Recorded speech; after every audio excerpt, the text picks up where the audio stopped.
Buenos días aún. Monseñor, muchísimas gracias por sus palabras y por la introducción. A ustedes muchas gracias de antemano por el tiempo y la atención. La idea de abordar el tema de los requerimientos de las entidades de control, digamos que no puede hacerse de manera generalizada, toda vez que los requerimientos y las entidades que permanentemente están interactuando con nuestra gestión diaria son tan diversas que entonces vamos a abordarla desde la generalidad, y por eso estamos hablando del derecho de contradicción, que es en últimas el ejercicio que se hace cuando se contesta un requerimiento de alguna entidad de control, bien sea las entidades públicas como las Contraloría, la General y las territoriales, pero también dentro del proceso del ejercicio de control que se hace directamente entre los diferentes miembros de las diócesis y de otras organizaciones de carácter privado que también son sujetas a un control interno. Precisamente vamos a abordar entonces el tema desde la generalidad de la normatividad constitucional para mirar cómo los principios constitucionales se aplican en la práctica dentro del ejercicio de control y dentro del ejercicio de ese derecho de contradicción. A partir de los principios generales vamos a revisar cómo esos principios se materializan en la Ley 610, que es la que rige el ejercicio del control, y a partir de allí vamos a mirar ya en la reglamentación específica del ejercicio cómo en la práctica tiene eso unas consecuencias puntuales. Ahora bien, vamos a partir de dos premisas fundamentales. La primera es la naturaleza muy especial que tiene el ejercicio del control. Ahora en el debate que hemos tenido en la pausa y a partir de las preguntas que se han formulado en este momento, se identifica entonces parte de la problemática que estamos conversando cuando me mencionaba el padre la impotencia que se siente cuando se denuncia y entonces ante quién denuncio y cómo puedo yo activar los entes de control, y esa dinámica y esa problemática que ustedes están manifestando el día de hoy es consecuencia en parte o se explica más bien en parte por la especial naturaleza que tiene el proceso de control cuando se trata de un proceso de control fiscal. Ya tendremos la oportunidad de referirnos a ello más adelante para llegar un poquito a esa primera conclusión. Y la segunda es entonces, dentro de ese proceso y dentro del ejercicio del derecho de contradicción, cómo se aplican en la práctica algunos de estos principios de los que todos conocemos, pero en la práctica tienen unas consecuencias puntuales que también vamos a anotar. El fundamento constitucional del ejercicio de control pues parte claramente del principio del Estado Social de Derecho. A partir del 91 se le incluye esa, decía algún magistrado de la Corte, esa muletilla al concepto del Estado de Derecho y aparece el componente social, pero fundamentalmente frente al ejercicio de lo que estamos conversando en el día de hoy.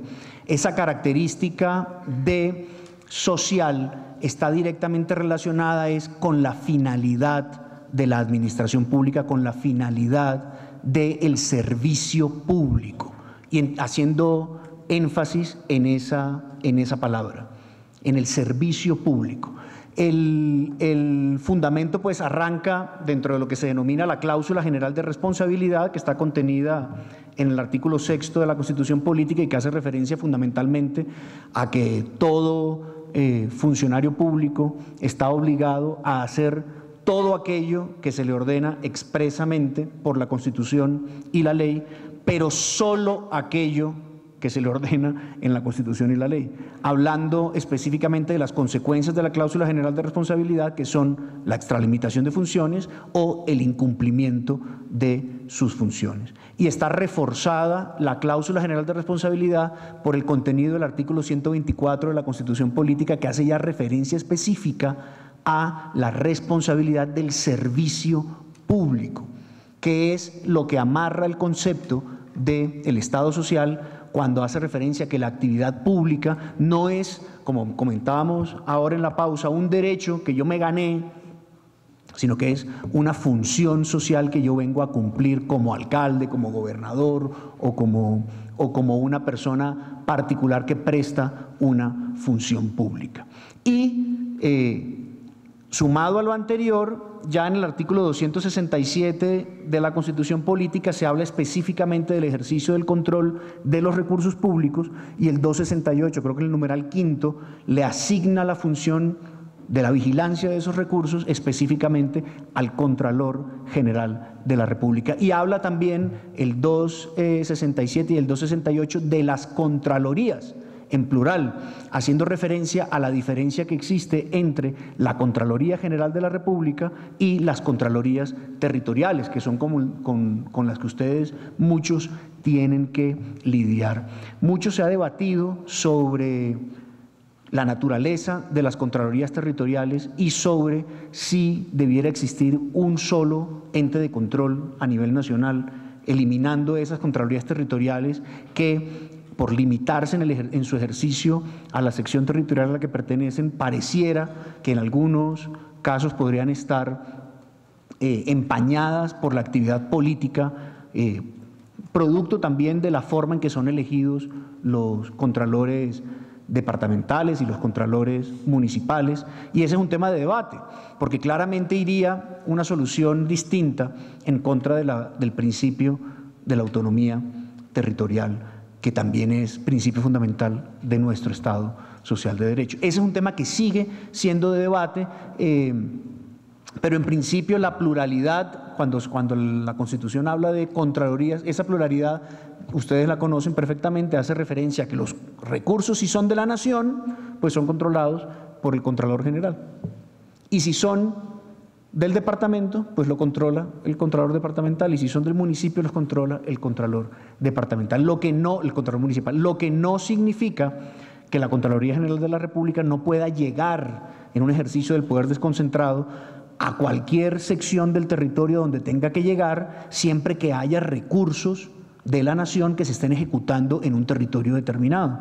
Y allí entra entonces esa dualidad entre lo que es el ejercicio del control de la Contraloría General de la República a través de su gerencia departamental, colegiada normalmente, frente a las competencias del Contralor Departamental o del Contralor Municipal. Muchas veces, y sobre todo ustedes en el tipo de contratación que usan, ven cómo los recursos pueden tener multiplicidad de fuentes. Poníamos hace poco, ahora en la intervención anterior, el ejemplo del plan de alimentación escolar. Y si ustedes miran los componentes de la financiación del plan, vamos a encontrar 7, 8 fuentes diferentes de financiación. Y algunas de esas son recursos propios de la entidad territorial, objeto de competencia de vigilancia por parte de la Contraloría Departamental, o en su defecto, dependiendo de la entidad de que se trate, puede ser también objeto de la Contraloría Municipal. Pero una parte de la financiación de esos recursos es también de la Contraloría General de la República, porque vienen de la Nación. Por ejemplo, los recursos que pone de su presupuesto el Ministerio de Educación Nacional. Entonces, allí vamos ya entrando y vamos identificando la complejidad del asunto y por eso les mencionaba yo al principio la especial naturaleza del proceso de control. Este proceso de control lo mencionábamos hace un rato con el Monseñor. Este proceso de control se origina en una conducta de un servidor público, a eso, o de una persona particular que ejerce, como decía la doctora María Fernanda al principio, a partir del del artículo 3º y el artículo 1º de la Ley 610, que ejerce la función de gestor fiscal, que fue un poco también el llamado que nos hizo el Contralor esta mañana cuando hacía referencia al deber de cuidado, porque muchos de ustedes, de nosotros, podríamos en un momento dado encajar en esa figura de gestor fiscal y hacernos, por lo tanto, responsables de los recursos que estamos ejecutando. Y se analiza una conducta, pero esa sola conducta puede tener consecuencias de diferente índole. Si bien el proceso se inicia dentro de los principios generales del procedimiento ordinario civil en materia de notificaciones y en materia de comunicaciones, la conducta del servidor puede tener un impacto que puede ser, por ejemplo, penal. La misma conducta, una conducta específica de un funcionario en ejecución de gasto público puede tener consecuencias penales. Pero la misma conducta, tratándose del mismo contrato y de la misma ejecución, puede tener una consecuencia disciplinaria. Y entonces, si teníamos dificultades frente a la dualidad del control en materia de las Contralorías Territoriales y la General de la Nación, ahora frente a los diferentes órganos de control aún más, porque la misma conducta puede generar una responsabilidad distinta. Y aquí viene la particularidad del proceso de control fiscal. Una es la responsabilidad penal, que tiene un efecto sancionatorio, fundamentalmente sancionatorio, pero sobre todo de restauración del orden público. Es decir, cuando interviene la Fiscalía General de la Nación en contra de un funcionario, de un exalcalde, de un exgobernador, por el manejo de los recursos públicos, lo que pretende la Fiscalía con esa medida de aseguramiento, y son recientes y en medios de comunicación bastante difundidos, los casos de alcaldes, incluso recién salidos, que ya están en problemas con la Fiscalía y defendiéndose hoy frente a medidas de aseguramiento. La finalidad de ese proceso de responsabilidad penal es netamente restaurativa en la medida en que lo que se debe es restablecer el orden público que se ha roto por la conducta de ese funcionario.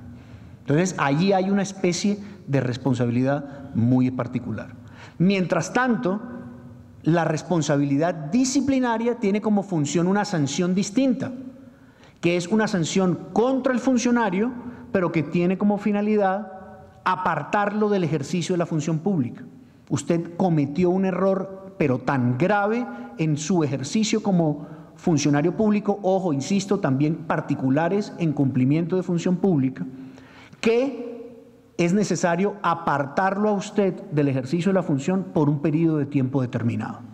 Y entonces son también múltiples y famosas y bien conocidas las condenas que hemos visto a través de los medios de comunicación de altos funcionarios del Estado que han sido objeto de este tipo de medidas. Pero ninguna de esas dos responsabilidades, ni la disciplinaria ni la penal, están directamente asociadas con la que hoy nos ocupa, que es distinta, es la fiscal. La fiscal tiene una finalidad completamente distinta. El proceso, entonces, fiscal es un proceso netamente administrativo, que tiene como misión conseguir que se restaure el patrimonio público que haya podido ser impactado por la gestión de ese funcionario. Entonces, son tres tipos de responsabilidad completamente diferentes, pero quien está en ejecución de gasto público puede ser objeto, puede ser sujeto de las tres responsabilidades de manera simultánea. Como decíamos al principio, una misma conducta de un servidor público, de un funcionario o de un particular en calidad de gestor fiscal puede ser de manera simultánea objeto de las tres medidas o sujeto de control de los tres entes. Y entonces, comúnmente ustedes denominan, lo hablábamos afuera, el miedo a las IAS. El miedo a las IAS. Sí, claro, porque la responsabilidad penal la investiga la Fiscalía, la responsabilidad disciplinaria la investiga la Procuraduría y la responsabilidad fiscal la investiga la Contraloría. Entonces, una sola conducta, y fíjense la especial naturaleza entonces de este proceso, una sola conducta puede ser de manera simultánea objeto de los 3 tipos de responsabilidad. Ahora bien, a partir de las normas constitucionales que todos conocemos, los artículos que ya citamos y arrancando por el mismísimo artículo 29 de la Constitución, hay unos principios fundamentales que se aplican al proceso de responsabilidad fiscal y que tienen unas consecuencias prácticas en la forma como se desarrolla el proceso. Vamos a hacer referencia puntualmente a 2 principios fundamentales que son el principio del debido proceso y el derecho de defensa. Casi que de la comunión de esos 2 principios, el principio del debido proceso y del derecho de defensa, surge como consecuencia el tema nuestro, que es el derecho de contradicción. Entonces, cuando hacemos referencia al debido proceso, pero específicamente en materia de el proceso de control fiscal, estamos haciendo referencia claramente, arrancábamos por allí hablando del artículo 6 y la cláusula general de responsabilidad, pues hablamos del principio de legalidad, es decir, de la objetividad y la transparencia de todas las actuaciones públicas, sumada también a la presunción de legalidad de los actos de la administración, en esa dualidad, en esa doble calidad que tiene ese principio, que es en últimas la materialización del Estado de Derecho. El servidor público tiene que limitarse a aquello que expresamente le ordena la Constitución y la ley, a todo lo que le ordena la Constitución y la ley. No puede quedarse ni corto ni excederse, como materialización de la cláusula contenida en el artículo 6. Pero también tiene aplicación directa el principio de juez natural, y es que yo debo ser escuchado y atendido. Ya vamos a hablar del ser escuchado más adelante en el siguiente principio. Yo debo ser atendido es por la competencia que me corresponde, por el juez que a mí me corresponde. Entonces volvemos al escenario. ¿Cómo en la práctica cómo se pone eso en la práctica en el ejercicio que nosotros hacemos a diario? Fíjense la multiplicidad de entidades. ¿Quién es mi juez natural en este caso puntual?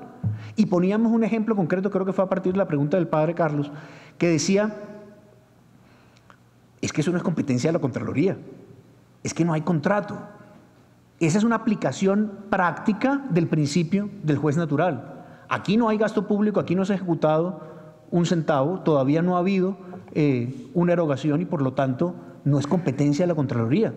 En algunos casos, ante la realidad de la situación, hemos visto cómo la Contraloría o las Contralorías, en algunos casos, de oficio, remiten a la Procuraduría y a la Fiscalía General de la Nación, incluso cuando no ha habido de parte de ellos un ejercicio de control.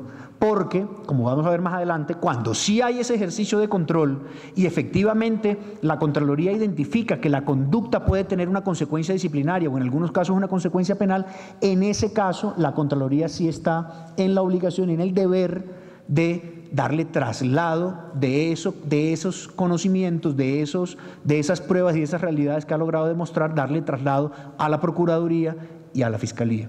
Pero también aplica este principio del juez natural cuando la misma Contraloría recibe, por ejemplo, una denuncia y se identifica que los hechos denunciados realmente no corresponden, aunque podría estarse hablando de un eventual detrimento patrimonial, resulta que no es un detrimento patrimonial de la nación, sino que es del departamento.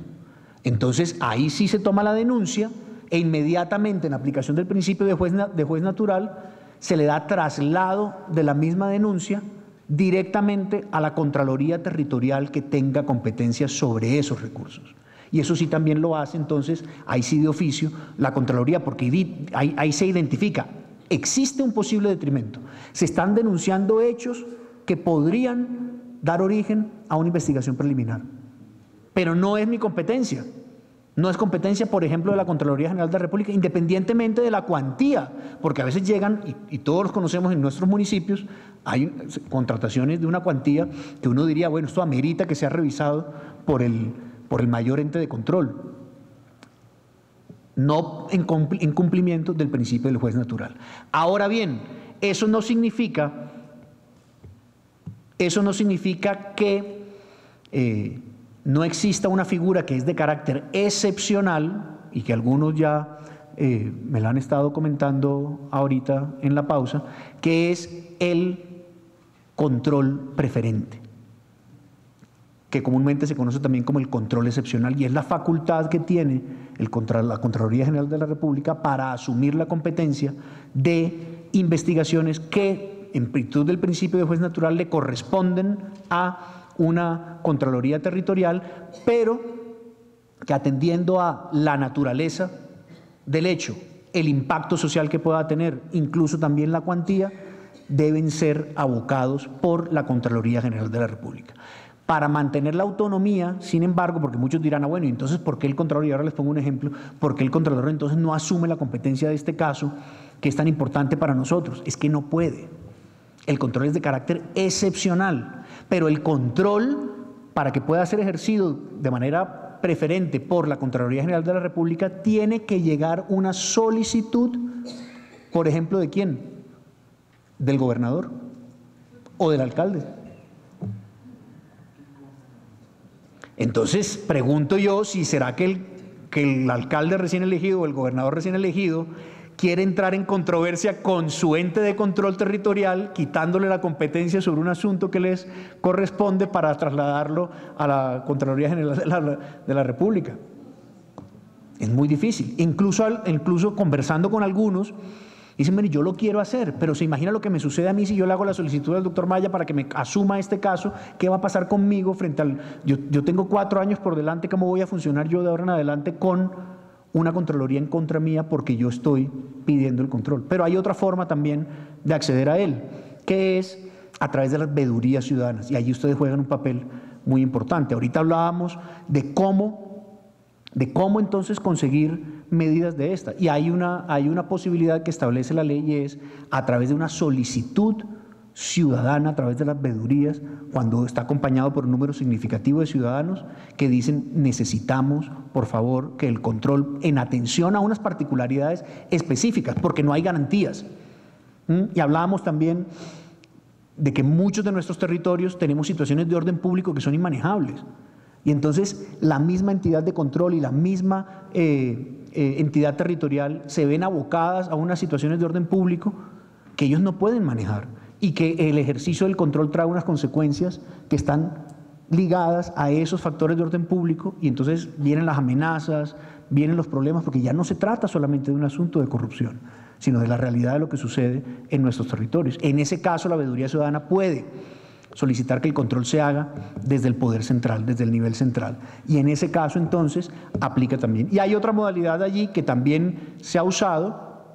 Esta de la veeduría ciudadana, por ejemplo, es muy efectiva y se utiliza con frecuencia para que los asuntos, sobre todo cuando hay multiplicidad de origen de los ingresos, cuando los ingresos son múltiples y hay ingresos del municipio, pero también hay ingresos de la nación, pero también hay otros recursos diferentes que están todos en ejecución del mismo contrato que tiene multiplicidad de fuentes de recursos. Entonces, ante la complejidad, la veeduría ciudadana dice, mire, por favor, el control de estos recursos que sea ejercido de manera excepcional en el nivel central. Y eso ocurre. Les mencionaba que hay una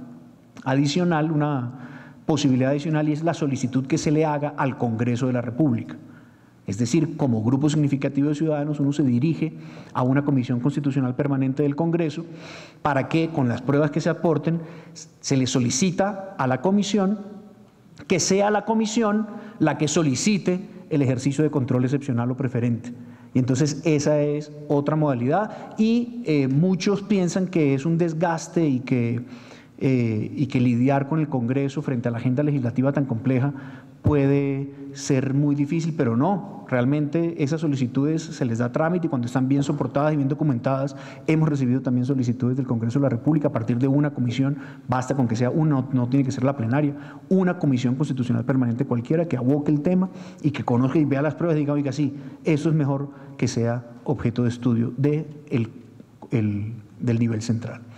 Eso en cuanto al juez natural que miren las dificultades que nos presenta. Hay otros principios asociados al debido proceso que ustedes dominan y conocen, la presunción de inocencia, que desafortunadamente por la actividad mediática en nuestro país, pues muchos de los funcionarios o los contratistas pues terminan siendo vapuleados y casi que condenados de manera anticipada en los medios de comunicación, pero eso no puede, y muchos de ustedes también ejercen una forma de control durante el ejercicio. Uno tiene que saberse mantener al margen de ese tipo de actividades que podrían generar dentro del proceso alguna forma de prejuzgamiento. Y entonces uno tiene que hacer un acto de contrición y decir, bueno, ¿yo cómo voy a abordar este proceso de control? Yo vengo ya con una idea amañada de lo que está sucediendo, o yo de verdad puedo hacer un ejercicio imparcial y puedo entonces respetar la condición de presunción de inocencia. Ese es un ejercicio que hay que hacer y más común de lo que ustedes se imaginan, pues uno se ve en la obligación, y por eso el Contralor esta mañana lo decía, no me puedo pronunciar sobre el tema porque me implicaría declararme impedido en otras investigaciones que estamos adelantando, porque cualquier comentario puede ser considerado un prejuzgamiento. Y hay que respetar la presunción de inocencia. Vamos atendiendo también la naturaleza especial, que es otro elemento de la naturaleza especial del proceso. El proceso se limita a criterios absolutamente objetivos de calificación. Y entonces la presunción de inocencia juega aquí un papel muy importante y no es... Ahora, ¿qué sucede? Si uno tiene conocimiento de irregularidades que se están presentando, no puede uno decir, yo por yo tener conocimiento, entonces me voy a declarar impedido. No, el conocimiento que se tenga y el experticio que se tenga, y todo eso puede ser insumo del proceso de vigilancia. El debido proceso es público en el caso del proceso de control fiscal, toda vez que son públicas las entidades que se encuentran involucradas en ella. Es decir, el proceso de control lo adelanta una entidad pública que es la Contraloría, y muchos de los sujetos de control pues son también las entidades territoriales. Pero, sin embargo, la publicidad aquí tiene que manejarse en concordancia con los principios anteriores, es decir, con el principio, por ejemplo, de la presunción de inocencia. O sea que sí hay temas sujetos a reserva, toda vez que en la aplicación analógica de los demás principios constitucionales, pues aplica también aquí el principio a el buen nombre, a la honra, y entonces uno no puede dentro del proceso de responsabilidad darle publicidad a ciertas conductas que se están investigando y que son objeto de investigación, y sin embargo todavía no existe un pronunciamiento sobre las mismas. Luego, en ese caso es recomendable manejar absoluta reserva. El proceso se debe surtir sin dilaciones injustificadas, y aquí vamos entrando específicamente al ejercicio del derecho de contradicción, en la medida en que es normal y es frecuente que las entidades controladas permanentemente estén pidiendo aplazamientos o de los términos para la contestación de un requerimiento o de los plazos para la ejecución de las etapas de investigación. Entonces, toda vez que la justificación exista del por qué se requiere más tiempo, pues podrá ser evaluada y considerada, pero hay que estar atentas porque en algunos casos se trata pues de dilaciones injustificadas que buscan entorpecer el proceso de control con el ánimo de llevar a la entidad a no poderse pronunciar sobre un determinado contrato o sobre una determinada conducta del funcionario, y entonces hay que revisar también ese tema de las dilaciones. Y aplica también de manera analógica un principio propio del derecho penal, como decíamos, por la naturaleza especial que tiene el proceso de control, y es precisamente el no ser juzgado dos veces por el mismo hecho. Aquí esto trae como consecuencia lo que se denomina la cosa juzgada fiscal, y es decir, que una vez existe un informe de auditoría que hace referencia a un proceso de control fiscal que ya se encuentra cerrado, bien sea que exista ya fallo de responsabilidad o porque se archivó porque no hubo una conducta que fuera objeto de responsabilidad fiscal, independientemente de que fuera objeto de alguna otra forma de responsabilidad, en ese caso se aplica un principio que es el de la cosa juzgada fiscal. Y ahí entra uno en debates permanentes sobre el alcance de la cosa juzgada fiscal, que es muy importante frente a este principio del no ser juzgado dos veces por el mismo hecho. Y es que, como ustedes saben, al principio de las auditorías y con la apertura de los procesos de responsabilidad, se define también cuál es el alcance de la auditoría y cuál es el alcance de la intervención. Y entonces se determina, por ejemplo, una muestra contractual. Entonces, les pregunto yo, si dentro de mi muestra contractual nosotros seleccionamos, por ejemplo, los 15 contratos de mayor cuantía, se determinó eso en el alcance y estamos auditando, vamos a poner un ejemplo para no ponernos en problemas ahora, estamos auditando la vigencia 2010, estamos en el año 2011, el control fiscal es posterior y selectivo.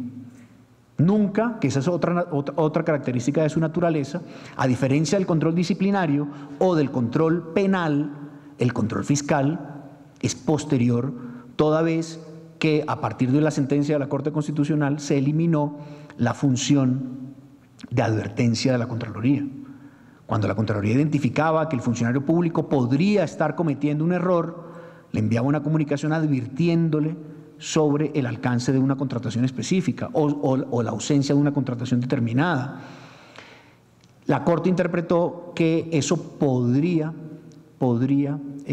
constituir una forma de coadministración.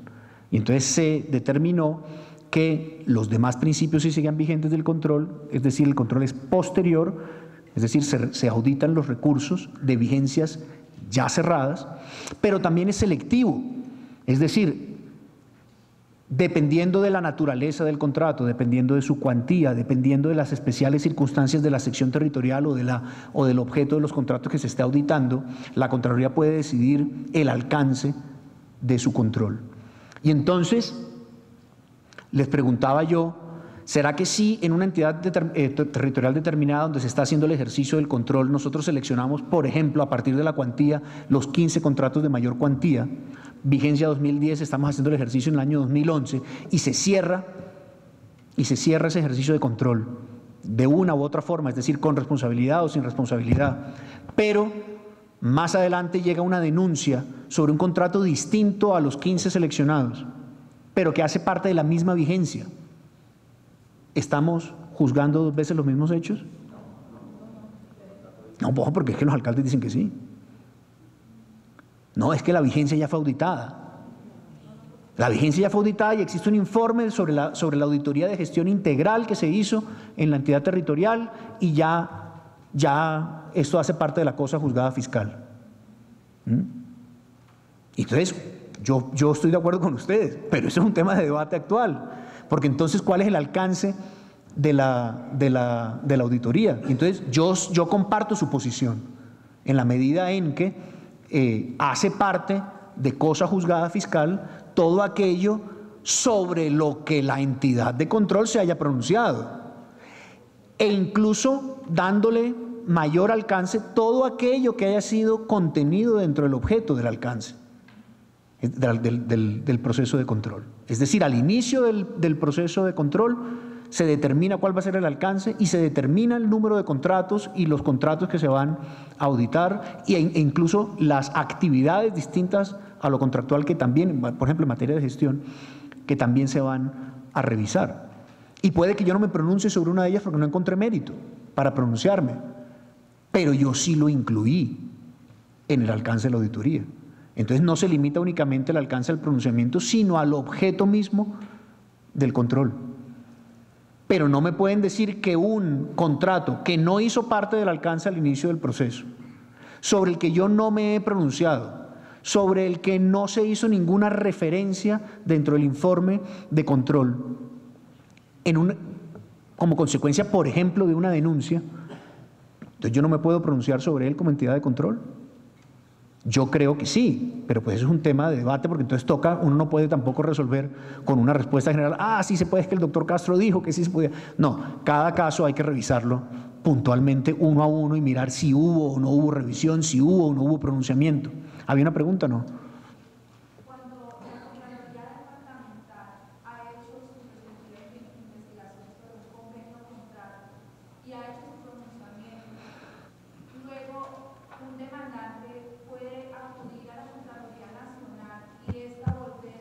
No, no señora. Hablamos del juez natural, desafortunadamente. Salvo que ahí tendríamos que mirar, porque cada caso toca mirarlo en detalle. Por ejemplo, le preguntaría yo, ¿existen hechos nuevos, distintos a los auditados,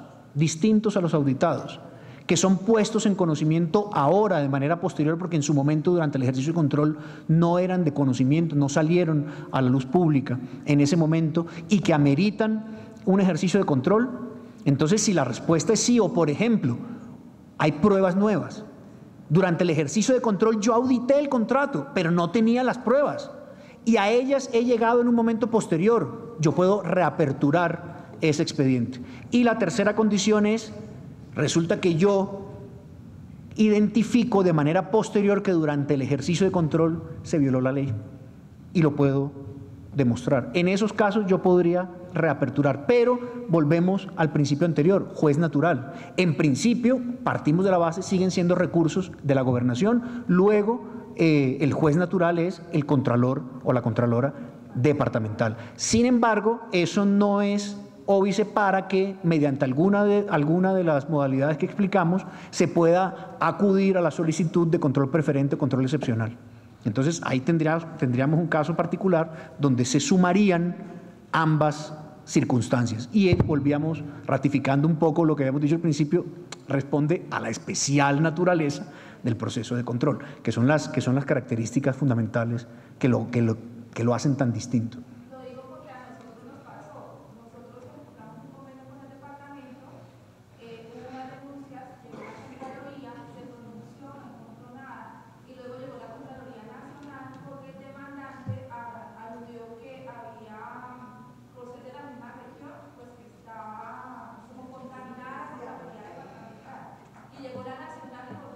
Sí, pero entonces recordemos que la nacional no llega de oficio, para que actúe, pero imagínense entonces un controlador de oficio, me llamó la atención este contrato, venga, y pensemos también en las contralorías municipales y las departamentales que tuvieran esa facultad de actuar de oficio. No es como, por ejemplo, la responsabilidad penal. Ahí sí claramente necesitamos que el fiscal actúe de oficio, porque si no, entonces aparece un muertico por allí y hasta que no, venga, yo actúo de una vez. Aquí actúo de oficio porque hay un hecho que involucra el orden público y yo tengo que actuar. Ahí eso frente a la responsabilidad penal, en ese caso sí, pero en el caso de la responsabilidad fiscal no. Entonces, en el caso particular de ustedes, muy seguramente hubo una denuncia dirigida directamente a la Contraloría General de la República, donde se manifestó también que había circunstancias de hecho que dificultaban el ejercicio del control y que ameritaba, entonces tendríamos que revisar si fue como consecuencia de una denuncia que sacudió, porque también es responsabilidad dentro del principio de legalidad y dentro del principio de la cláusula general de responsabilidad de la Contraloría, pues atender las denuncias que le llegan.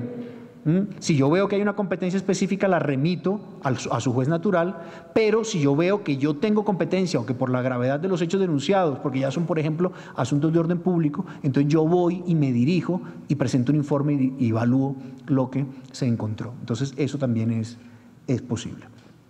El siguiente principio que tiene una aplicación práctica específica dentro del proceso de control fiscal es el derecho de defensa. Y miremos algunas particularidades que se derivan obviamente de las características generales del derecho de defensa que ustedes conocen, pero que parte de de los supuestos de lo que estábamos partiendo nosotros al principio eran que el derecho de defensa conjugado, combinado con el derecho al debido proceso es lo que da origen a lo que nosotros manejamos como el derecho de contradicción, que es en últimas el ejercicio que se hace cuando uno contesta o cuando uno es sujeto pasivo del control fiscal. Antes que nada, como materialización del derecho de defensa en el proceso de control está el derecho a ser escuchado. El derecho a ser escuchado. No puede haber pronunciamiento alguno del ente de control como consecuencia de un supuesto proceso de responsabilidad fiscal donde la contraparte o donde el sujeto pasivo del control no haya sido escuchado. Y tan tajante es la normatividad que la 610 claramente, y lo ratifica la Corte Constitucional, especialmente, puede uno mirar la C512 de 2013, magistrado ponente Mauricio González Cuervo, recoge un poco la forma como los principios generales del derecho constitucional se aplican también al proceso de responsabilidad fiscal, 512 de 2013, C512 de 2013, dice: no puede haber pronunciamiento sin que haya sido escuchado el sujeto controlado. Y este derecho a ser escuchado se manifiesta también por la posibilidad, también en aplicación un poco analógica de los principios procesales del derecho penal, la posibilidad que tiene el funcionario público o el sujeto, que en temas de control fiscal se habla de una exposición libre que hace el funcionario. En cualquier momento, el funcionario que conozca, que por alguna circunstancia sepa que puede existir un proceso de responsabilidad que se esté adelantando en su contra, sin que él haya, por ejemplo, todavía no ha sido notificado, estamos recogiendo unas pruebas, estamos solamente enviando unos requerimientos de información, entonces él dice: uy, están solicitando información, me voy a presentar y voy a rendir mi versión libre, que es un derecho que existe dentro del proceso. Y, insisto, la ley 610 entonces es muy concreta cuando dice: no puede haber pronunciamiento alguno del ente de control sin que haya sido escuchado el sujeto pasivo del control. Eso frente al derecho a ser oído, y trae como consecuencia obviamente la facultad de intervenir dentro del proceso, y ya vamos, fíjense cómo nos vamos acercando al tema del derecho de contradicción, porque una vez yo sea notificado dentro del proceso, comienza el tema de las comunicaciones y del intercambio de información entre la entidad de control y la entidad controlada. Y ahí es muy importante tener en cuenta la norma especial. Ya un poquito vamos a pasar ahora a la 610 y luego a las guías de auditoría y a las guías de responsabilidad fiscal de la Contraloría, pero haciendo referencia específica a, por ejemplo, los términos. Normalmente, y como se trata de un proceso administrativo, partimos de la base o creemos que se aplican los términos generales del Código General del Proceso, por ejemplo, en materia de notificaciones, en materia de respuesta a requerimientos. Entonces, la invitación es: no necesariamente. Revisen la guía. Específicamente, la guía habla de un término de 5 días hábiles y no hace diferenciación frente al tipo de actuación al que se le aplique ese término. Mientras que los códigos especiales, el Código Contencioso Administrativo, el Código General de Proceso, para algún tipo de notificación especial, sí hacen referencia a términos inferiores y dice: tendrá 3 días para pronunciarse sobre esta resolución o sobre esta decisión. En el caso del proceso de control, la guía habla, en principio, de 5 días, como una norma general. Pero ojo, incluso dentro del proceso de instalación de la auditoría se pueden, dependiendo de la naturaleza especial del proceso de control que se está adelantando, o de las características especiales de la entidad, o de la sección territorial que se esté revisando, porque, por ejemplo, se requieren algunos desplazamientos territoriales por zonas de difícil acceso. Entonces, dentro del proceso de instalación del proceso de control, se puede decidir que el término sea mayor y decir: bueno, vamos a tener para esta auditoría y para este proceso de control, vamos a establecer un término, por ejemplo, de 10 días hábiles, en atención a las especiales circunstancias que tiene. Eso se puede hacer. Entonces, para que ustedes lo tengan en cuenta, porque no están obligados ni ligados. Ahora, también puede suceder lo contrario. Mire, atendiendo a esta especial circunstancia que estamos atravesando y con ocasión de esto que estamos auditando hoy, les pido el favor que me contesten en 3 días. Ah, pero es que la guía dice 5. No, pero atendamos a las especiales circunstancias de este proceso de control. Eso también puede ser. O sea, puede ser de un lado o del otro para que lo tengamos en cuenta, y entonces es muy importante que eso quede claro al principio en el acta de instalación. Es muy importante que se deje claro cuál va a ser el término general de... Ahora, si no se dice nada, pues aplica el término general de la guía, claramente. Y si se trata de una acción en contra de una decisión, pues ya aplicarán los términos de una decisión de la Contraloría, por ejemplo, ya aplicarán los términos del procedimiento administrativo general. Pero es muy importante que frente al tema de la intervención del ente controlado dentro del proceso, es muy importante tener el tema clarísimo de los términos. Lo segundo también que es muy importante, dejar desde el principio, desde el primer día, claro cuál va a ser el procedimiento de notificación y cuál va a ser el procedimiento de entrega de información, que quede por escrito. Este es un proceso de responsabilidad objetiva, esto se rige bajo una norma sustancial y entonces no se trata de formalismos en exceso por la forma propia del proceso, no. Esto hace parte, miren, con lo que está ligado, un tema que es tan puntual, pero es que está ligado directamente al derecho de defensa. Entonces, es muy importante que se deje claro no solamente los términos de respuesta, sino la forma de respuesta.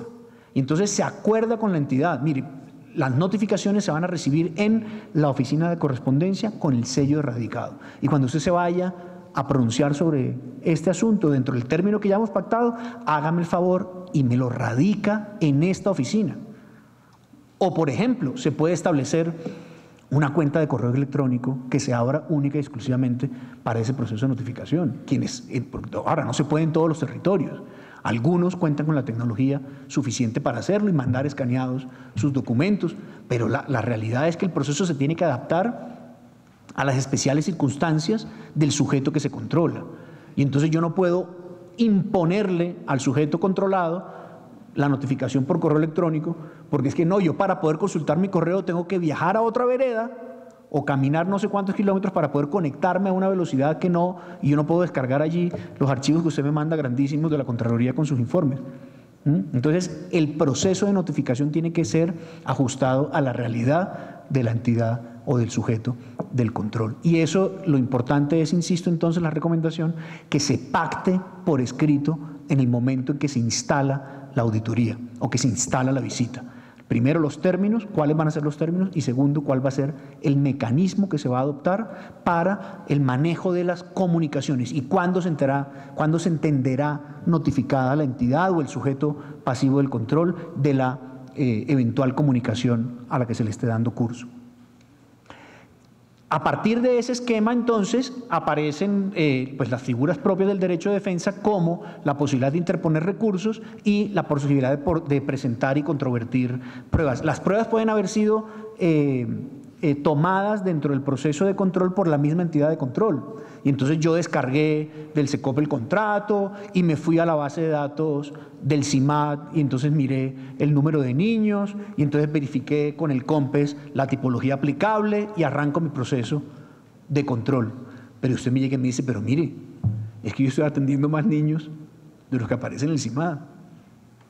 Y entonces entra el proceso de contradicción, la posibilidad de controvertir las pruebas aportadas. Sí, es que aquí, por ejemplo, llego yo y digo, no, mire, es que la Contraloría ha detectado que usted contrató un número de niños que no está atendiendo. Entonces lo voy a hacer fiscalmente responsable por los recursos que me marque a mí la diferencia entre lo establecido en el contrato y los niños efectivamente atendidos. No, es que tuvimos un fenómeno de deserción. Y entonces, al final del contrato va a ver cómo la totalidad de los recursos no se van a ejecutar, no se ejecutaron. Hay una diferencia. Yo recibí al final del contrato un menor valor del que se había pactado, que corresponde es al número efectivo de niños atendidos. Entonces, ¿a qué voy con esto? Independientemente de que uno pueda llegar con pruebas objetivas que son muy claras, mi registro CIMAD contra lo pactado en el contrato, punto, aquí hay una diferencia. Eso no significa que esa prueba, por objetiva que sea, no pueda ser controvertida. Y dependerá entonces del proceso de argumentación que se adelante dentro del mismo ejercicio de control, que uno pueda desvirtuar o no las eventuales observaciones. ¿Qué sucede? Que es muy importante en este punto, y ya haciendo referencia también al proceso, al derecho de contradicción propiamente dicho. Decíamos al principio el derecho a ser oído, el derecho a controvertir las pruebas que se presentan dentro del proceso de control. Esto significa que ustedes pueden verificar también, y quienes aquí a su turno dentro de sus propias entidades hacen ejercicio de control, pues tienen también la aplicación de todos estos principios dentro de sus propios procesos y sus metodologías de control. ¿A qué voy? A que todas las comunicaciones, todas las observaciones que se comuniquen al sujeto pasivo del control tienen que estar debidamente soportadas. Es decir, tienen que haber hecho parte de un proceso de evaluación al interior del ente de control que, ojo, normalmente para garantizar también la autonomía y la transparencia debe ser un proceso colegiado. Normalmente tiene que ser un proceso colegiado. Por eso a nivel departamental siempre se habla de gerencias colegiadas, para que la responsabilidad no recaiga en una sola persona. Y entonces existen los equipos de trabajos normalmente integrados por una multidisciplinariedad de profesiones. Entonces hay contadores revisando el tema, hay abogados revisando el tema, hay un ingeniero, porque entonces se trata de un contrato de obra, entonces el ingeniero es el que va a aportar esa parte técnica, y entonces es a partir de ese cuerpo colegiado que está ejerciendo el control que se toma la decisión de comunicarle al sujeto pasivo del control una observación específica. Entonces eso hay que tenerlo muy en cuenta, porque las observaciones no significa ni que se esté prejuzgando, ni que se esté calificando la existencia de un hallazgo fiscal, o administrativo, o disciplinario, o penal, ni mucho menos, sino que es la primera fase del proceso donde se hace el levantamiento inicial de pruebas y se le comunica a la entidad: oiga, mire, dentro de este proceso de control hemos identificado que existe un contrato así, que los registros del sistema de matrículas representan este dato diferente. Aquí podría haber eventualmente una responsabilidad fiscal con ocasión de estos hechos.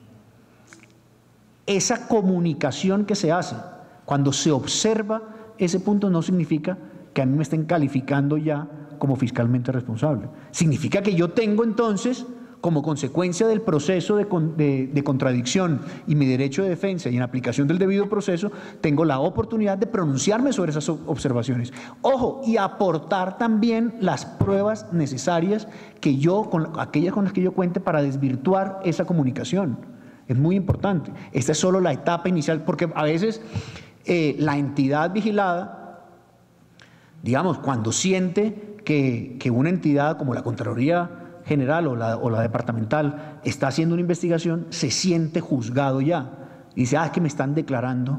No, aquí todavía no ha habido un fallo de responsabilidad. Aquí estamos simplemente haciendo una auditoría de gestión o estamos haciendo una investigación preliminar sobre unos hechos que se denunciaron y le estamos comunicando, dentro del principio de transparencia que también aplica dentro del proceso de control fiscal, le estamos comunicando lo que hemos observado, pero para que usted se pronuncie. ¿Cómo? En la forma en que se ha pactado al inicio, cuando se instala la visita, y en los términos que se acordaron también que usted deba comunicarse. Entonces, por favor, no solamente presente las pruebas con aquellas con las que cuente para desvirtuar una eventual observación, sino adicionalmente, por favor, solicite también la práctica de aquellas otras que no estén a su disposición para presentar dentro del proceso. Es decir, es dual. Yo puedo aportar las que tenga, pero también solicitar la práctica de aquellas que yo sé que existen, pero que no están en mi competencia, porque, por ejemplo, pueden ser documentos que reposan en la alcaldía o en la gobernación. Entonces, por favor, señor Contralor, oficie al alcalde o oficie al gobernador para que de sus archivos, por favor, identifique o encuentre, entregue esta documentación que allí reposa. Un poco volviendo al tema de lo que hablábamos al principio, cuando hablaba el doctor Soto del deber de cuidado y un poco la doctora Daza sobre algunos aspectos específicos de la contratación, y era la recomendación que hacía el doctor Soto: guarden sus estudios previos, guarden las copias de sus contratos, porque también hemos encontrado la dificultad que muchas veces se oficia o se le pide a la Contraloría que acuda ante la alcaldía municipal para la inspección de determinados contratos y no llega el archivo de la alcaldía.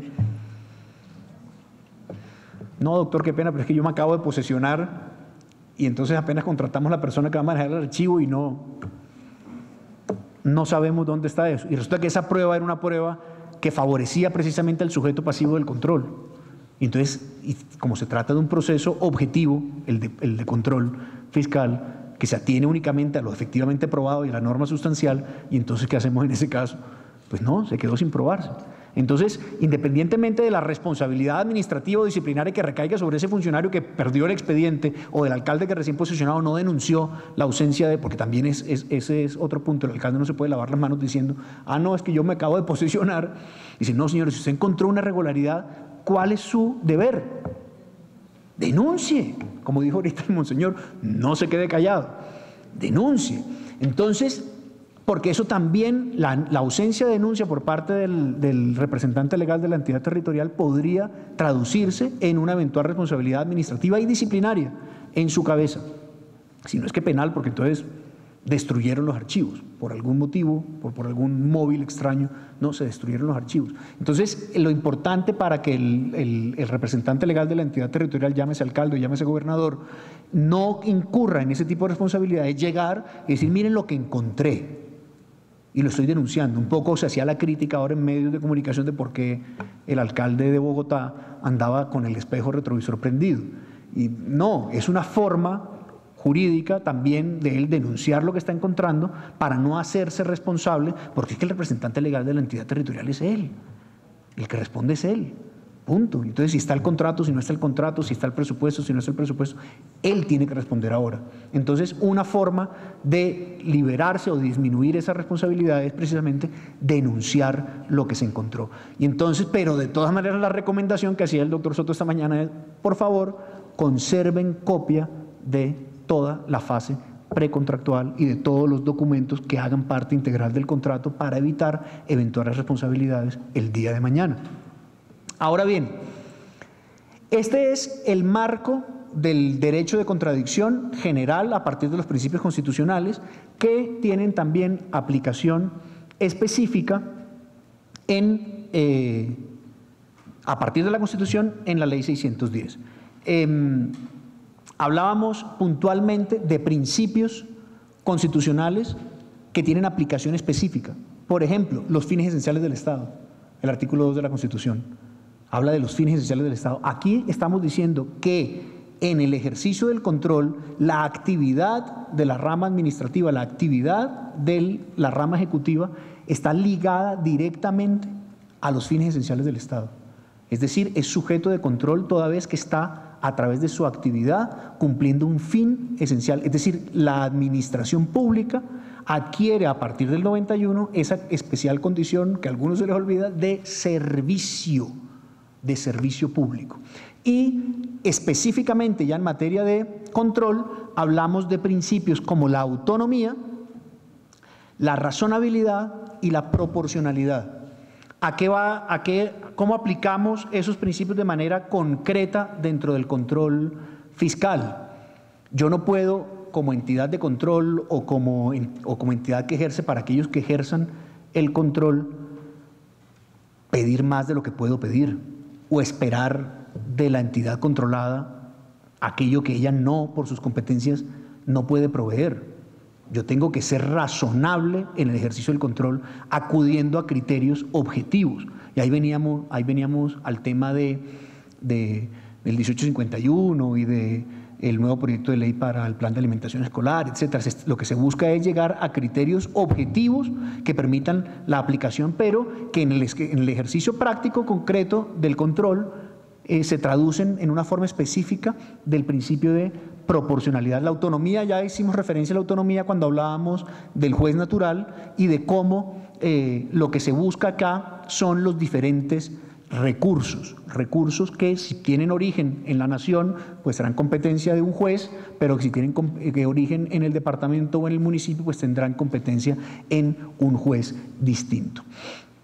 Todo esto nos ratifica lo que decíamos al principio, y es que el ejercicio de control, cuando se trata de responsabilidad fiscal, tiene una naturaleza especial. Consecuencias específicas de carácter procesal. Ya mencionamos algunas. El juez natural, el derecho a ser informado, no solamente a ser oído. Cuando hablábamos de, por ejemplo, de la comunicación de observaciones, cualquier circunstancia dentro del proceso que pueda afectar mi condición de sujeto pasivo del control, bien sea porque se encontró una prueba y eso puede traer una consecuencia gravosa como sujeto pasivo que soy del control, debo ser informado en aras del cumplimiento del derecho de defensa, del derecho de contradicción y del debido proceso. Tiene que haber una comunicación en los términos pactados al inicio y tiene que tener esa consecuencia. O, por ejemplo, la libertad de opinar, que es también consecuencia del derecho a ser oído. Yo puedo acercarme donde mi ente de control y decirle, oiga, necesito conversar con usted, quiero ponerle de presente, sin que eso necesariamente implique una manipulación del proceso. Lo que debe hacer el ente de control en aras de la autonomía y de garantizar la transparencia, porque uno dice, bueno, ¿qué hace este señor reunido con el secretario de Educación? Allá a solas. Eso no, lo que tiene que hacer la entidad que controla, y cuando ustedes estén en ejercicio también de alguna función de control, lo que uno tiene que hacer es acompañarse de su equipo auditor.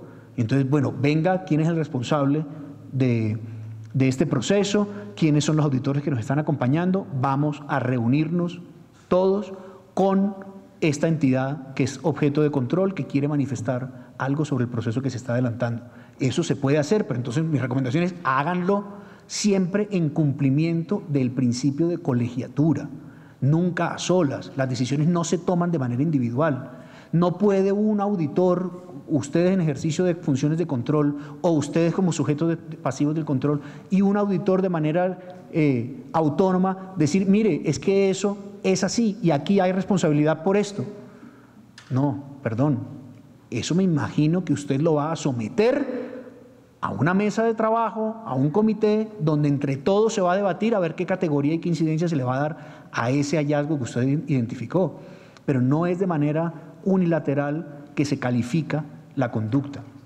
Entonces, las recomendaciones siempre, claro que se puede hacer, que yo puedo presentarle opiniones respetuosas a la entidad de control sobre algo que yo he identificado o que me disgusta del proceso o que quiero comentarle, sí lo puedo hacer. Mis recomendaciones entonces siempre en compañía de los otros auditores para evitar suspicacias.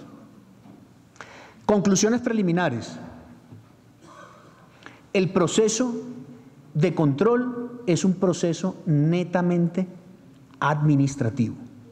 Hay una diferencia clarísima entre la responsabilidad fiscal, la responsabilidad penal y la responsabilidad disciplinaria. Hago referencia a esto, puedo contarlo ya de manera anecdótica, porque es un hecho de público conocimiento que estuvo en su momento en los medios de comunicación de manera muy, entonces no estoy incurriendo en ninguna irregularidad, pero entonces ustedes recordarán, por ejemplo, cuando se desató el escándalo de la contratación, un comentarista radial muy famoso en el país, ¿no? El Contralor General de la República de la época era el doctor Julio César Turbay, y llamaba este periodista muy famoso, un entrevistador que todos ustedes con certeza conocen, llamaba al doctor Turbay y le dice que ¿cómo así que la Contraloría no ha puesto preso a los nules?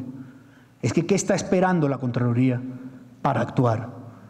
Entonces, pues qué pena con el señor, pero pues toca decirles que como él no ha venido a estos foros, él no sabe de responsabilidad fiscal, ni sabe de juez natural, ni sabe de la diferencia entre las diferentes responsabilidades.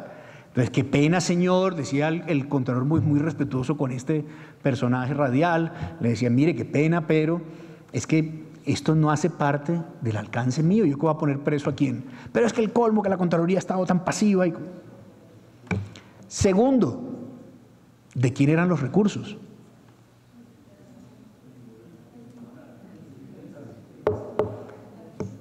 Del distrito. O sea que el doctor Turbay, por más que quisiera, volvemos al tema del control preferente, por más que quisiera, no puede. ¿O será que ustedes creen que el alcalde de la época iba a hacer la solicitud para que el control subiera a la Contraloría General de la República y no se mantuviera en la Contraloría Distrital? Que es una de las posibilidades previstas. ¿Será que el alcalde de la época, que está hoy preso, iba a decir, no, mire, señor Turbay, por favor, ¿me controla usted? Entonces, sí, pero ¿qué hace entonces el Contralor General de la República en ese caso? Pues muy respetuosamente decirle a Julito, mire, Qué pena, pero es que esto no hace parte de mi competencia. En efecto, era competencia de la Contraloría Distrital, y el Contralor Distrital, a las pocas semanas de ese escándalo, terminó preso. Terminó preso por un supuesto, yo no conozco el expediente, luego no me puedo referir con detalles a él, con un supuesto acuerdo que había entre, un posible acuerdo que había entre el Contralor Distrital y el alcalde para que el Contralor, digamos, omitiera parte de su ejercicio de control, lo que decíamos al principio frente a las cláusulas generales de responsabilidad. Yo tengo que hacer todo lo que me obliga la ley. No solo porque hemos conocido casos famosos recientemente de pronunciamientos de la Procuraduría General de la Nación, donde por exceso, por extralimitación de funciones, algunos funcionarios han sido sujetos de fallos de responsabilidad disciplinaria. Pero en este caso particular fue por lo contrario. Parecería, yo insisto, no conozco el tema, esto es, de hecho sé que el doctor Miguel Ángel ya salió recientemente en estos días, creo que fue puesto en libertad, no conozco las características del proceso, pero parecería que en ese momento había sido juzgado por la omisión en el cumplimiento de sus funciones. Y como anécdota también, pues en esa época en que fue puesto preso, él era alumno mío en la maestría de Ciencia Política, y entonces me tocó vivir el proceso, me acuerdo también de su tesis de grado. ¿A qué voy? Las características del proceso, la especial naturaleza del proceso.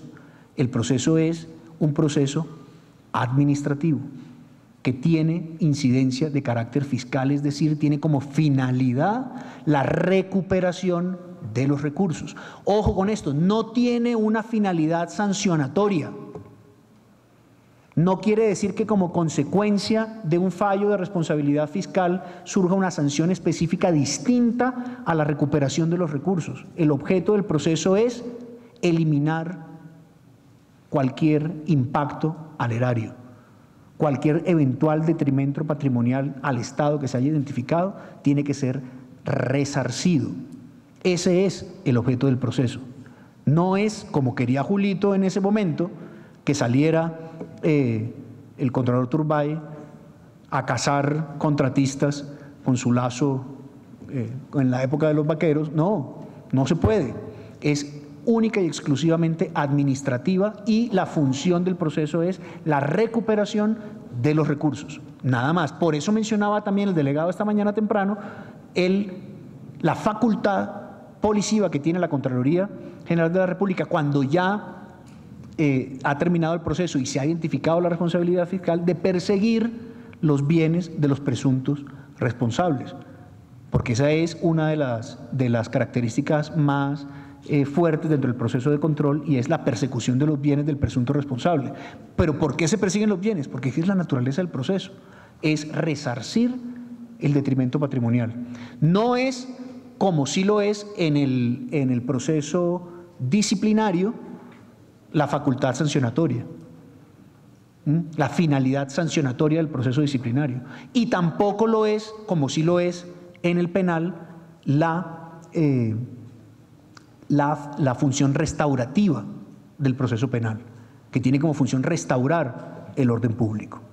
Entonces, espero que ya tenemos una horita, creo, de estar conversando.